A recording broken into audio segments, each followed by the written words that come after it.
and Okay.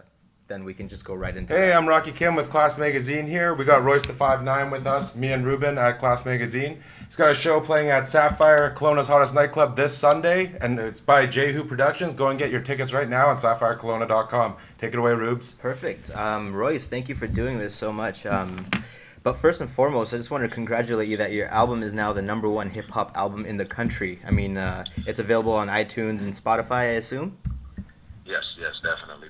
Thank you, man. I appreciate that. Yeah, Definitely appreciate it. that's incredible. You just knocked Rihanna out the top spot, so Oh. How ironic is that? I know, right?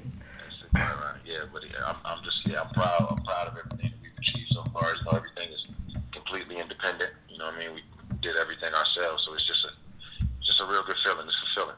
Definitely. I mean, is it something that still you get up for? I mean, you've done so much already in the game. It's like, is this something that you feel like you deserve, and now you're just like taking it in, or how does it feel? Yeah, a little bit of both. Of both. I'm still taking it in. You know, it still feels a little bit surreal. But, you know, on the other hand, I know that I deserve it. I know that I did. I put in all the work necessary Absolutely. to get it to where it's at. You know, I'm a firm believer that you get out of it exactly what you put into it. And we know we gave it our all this time. We didn't cut any corners. You know, we didn't have any distractions.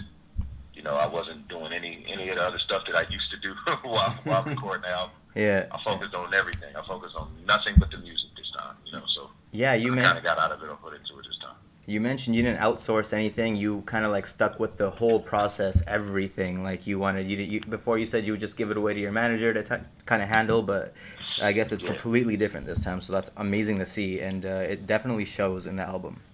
So I appreciate it, man. Thank you. And out of everyone you've worked with, I mean, you're not some just average rapper. I don't think like you've worked with Dre, Diddy, Eminem, Premier, Pusha, Rose, and I'm sure there's people that I'm not even mentioning. But who was your favorite person to work with? You know what? I have different things that I love. Different things about each person that I love. Fair. You know what I mean? I like working with Marshall just from the camaraderie aspect. You know, Marshall and Premier are like two of some of my favorite people in the world, not even just in music. You know what I'm saying? So it's like I like that camaraderie in the studio. I like working with people that I can connect with, you know, on a friend level. Exactly. Because whenever it's like that, you know, it's nothing really to think about. You know, we can just go in there and have fun. And I'm real big on making the work not feel like work. Exactly. You know, like I fell in love with hip hop first as a fan, and then when I fell in love with it as an artist, as doing it, I fell in love with it because I was having so much fun.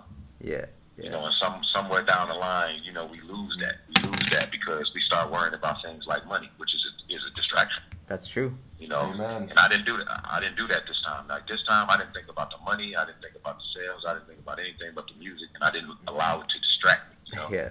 And we got a good outcome. That's amazing. Good result. Shit, that's some profound shit right there.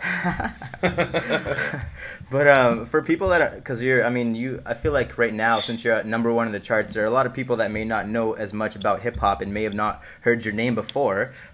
Could you, as I've wondered it many times, what's a 5'9" for in Royce? I mean, I know it's about your height, but why was it so important that you indoctrinated that into your name? Well, you know what? It actually wasn't even important. Oh, really? You know what I'm saying? Like that's the crazy thing. It was like I was in high school. Me and a good friend of mine named June. We were the only two kids on the roster in high school on the basketball roster that were 5'9". Oh. So we start calling each other 5'9". You know, and then it was like I was Royce the 5'9" in high school, and then before I can even think because I was just having so much fun rapping after high school, going to the FD Showcase open mic. Before I could even think to give myself a different name or decide what I really wanted to be Right. as a professional rapper, Marshall took me and just threw me into hip-hop. He just threw me into the game, into the business. So I was just already Royce the 5'9" before I could even think about it. Right. Like, just chosen, yeah. yeah. Like the 5'9" never was really important to me like that. Fair. You know what I'm saying? And now people are gonna be like, "Yo, what's this all about?" Right? Yeah. I'm just kind of stuck with it now. That's funny. No, that's awesome. But I wanted to talk about the actual album, Layers. I mean, I just gave it a good listen to, and I feel like it has a certain purpose. I mean, what is that purpose to you? What does the word layers mean to you? Why is that word significant? It's a reintroduction of Ryan, I should say, Ryan Montgomery, the individual. Mm-hmm. You know, I'm peeling back that layer that separates the man from the rapper. Yeah. I'm peeling back each layer that I gave each brand that I'm affiliated with. Slaughterhouse, Bad Meets Evil, Prime, and just giving you everything at once. Everything at once. All of the introspective music and content that people have been missing from me over the years. Uh-huh. All of the personal looks into my life, personal views, everything all in one, and it's just another installment. It's like this is just another step into the next thing when I'm gonna go even more personal. Right. Is that going to be the Book of Ryan, or? Yeah. Yeah. I started off with Prime. Prime was the original reintroduction. Okay. That was just me taking it all the way back to how I first fell in love with hip hop. Right. Beats, rhymes, and scratches. Okay. That was the original. That was the Ryan Montgomery of 17 that you heard right there. All right. You know what I'm saying? And this is just layered up. It's just a different layer, and then Book of Ryan would just be a deeper look into me, the individual. Yeah, and it turned out amazing, so that's great. Thank But, you, man. like, I listened to Layers the other day, and it almost scared me a little bit. I was like, you have some stuff in there that's pretty profound for the average American. I mean, like, first in science, first in technology, wealthiest country on earth, most powerful country on earth, 26th in education. You have all been taken. You don't realize that you've been dumbed down to the point where you're like sheep. I mean, that's some profound stuff. And how do you think that's, why such strong sentiments? Do you feel most North Americans need to realign their priorities, or what's your take on that? I mean, I just feel like that's something to listen to. That's the brother, like Mr. Porter sampled that. That's Minister Farrakhan. Okay. Those are his words. Those are his words, and that's something that it should be jaw dropping to you to hear that. Yeah, it definitely was. Yeah, you know what I'm saying, and it's just basically everybody in hip hop, especially, think that you have to like bury your thoughts and everything in liquor and lean and all of this stuff, you know what I'm saying? And I'm like, I learned firsthand that that's not the move. Right. And I feel like that as artists, as OGs, as each other's peers, we need to learn from each other. Mm-hmm. You know what I'm saying? Like, we don't learn from each other enough. We looked at, like I said in the Got to Know song, we looked the other way when the other one of us is in trouble. We look the other way. We don't learn from our brother's mistakes. Right. And that's basically what I feel like one of my jobs as an OG is to do, is to make sure that I kind of educate the guys coming in after me into the game and let them know that, look, man, you don't have to do this. You know what I'm saying? It's okay, have your fun. I'm sure certain things are going to happen. You're going to be put in positions where you're going to have your fun, but it can't be about that all the time. That's you true. have to focus on this, just like you're in any other profession, be it basketball, you know what I'm saying, NFL, whatever.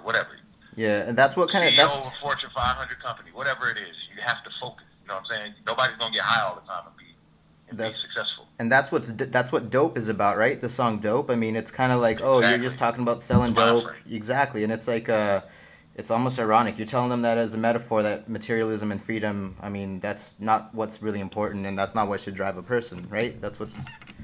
Yeah, like it's crazy. I always say, like, if the song "Sell Dope" was a drawing, Yeah. it would be a caricature. Right. It's like fully blown out of proportion. Oh, okay, I get it. It should sound ridiculous. It should sound ridiculous to you, because that's how ridiculous the mind frame of the average kid is. People don't realize how often we're told, you can either sell dope, pick up a basketball or football, or get into music. That's the only shot you got as a young black man.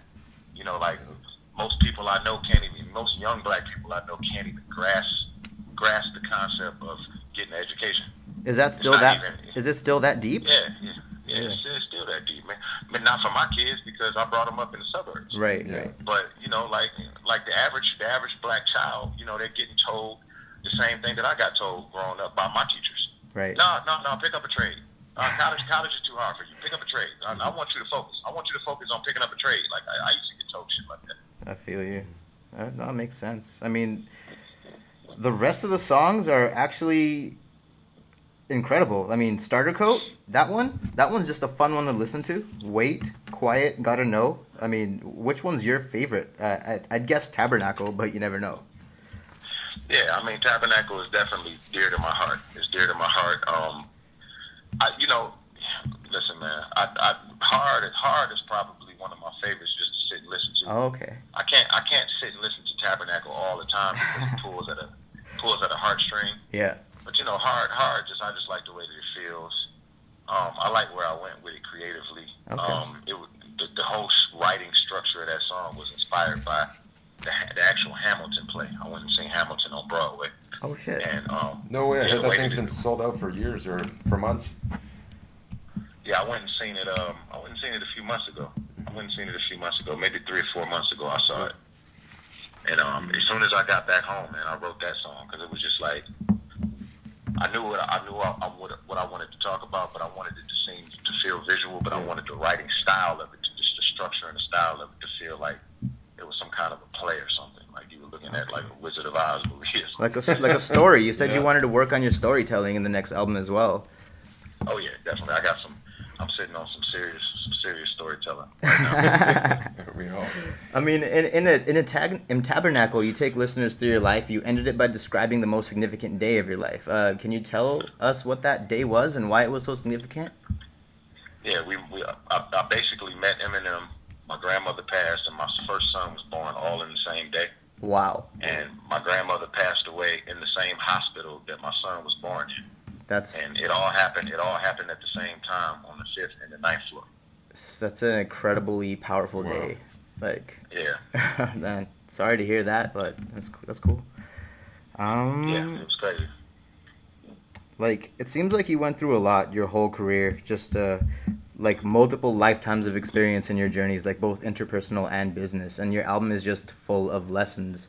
And in Shine, you mentioned the word classic a few times. Like, do you feel that this is the classic that you've been waiting for? That you said people should hear a classic, and you were supposed to deliver a classic. Is this the one?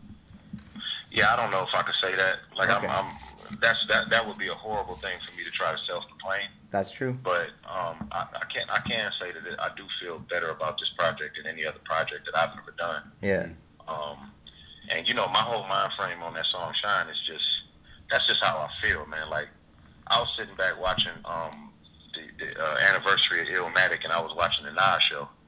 It was like a live stream of it that he did where he performed the whole Illmatic, and I was just like, wow, man, like Nas don't ever have to do no more albums. You know what I'm saying? Like, because he can just Illmatic is gonna live forever. You know what I mean? And that's that's the highest level of artistry to me. And that's true. In my mind, I just feel like I don't want to go anywhere until I can have one of those. You know what I mean? So that's basically the mind frame I try to stay in when I'm creating.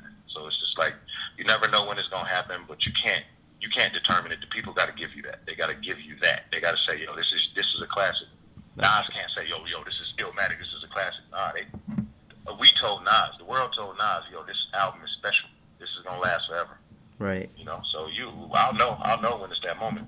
Fair, yeah. It's kind of hard to miss that. But did you know that when you search "is Royce" on Google, the number one thing is Royce married? Did you know that? I had no idea. How do you even know something like that? I typed it in. Is that happening right now? Yeah, if you type "is Royce," it'll go "is Royce the 5'9" married?" And would you like to provide any finality to that question? Yeah, I am married, actually. It's the number one thing on Google if you type in Royce, is Royce married? Yeah, I'm married. I'm definitely married. I thought that was like public knowledge. All right, no, yeah. I thought it was too. Like, but honestly, Royce, I am blown away. I feel like people need to listen to your album and just maybe try to remember what hip-hop is supposed to be. This album has value. It has lessons. It's enriching. And I'm super stoked to hear you come out this Sunday to Kelowna and just kill it. Just kill it. I can't wait. I can't wait to get there, man. I can't wait to get there. Thank you guys so much. I appreciate it. No, thank you, Royce. And yeah, I'm looking forward to Sunday, and we'll see you soon. Yeah, thanks so much, Royce. Just another reminder to every one of our listeners that you can buy tickets at SapphireKelowna.com, and it's this Sunday with Royce the 5'9" and Jehu Productions. Thanks so much, Royce. Okay, my brothers.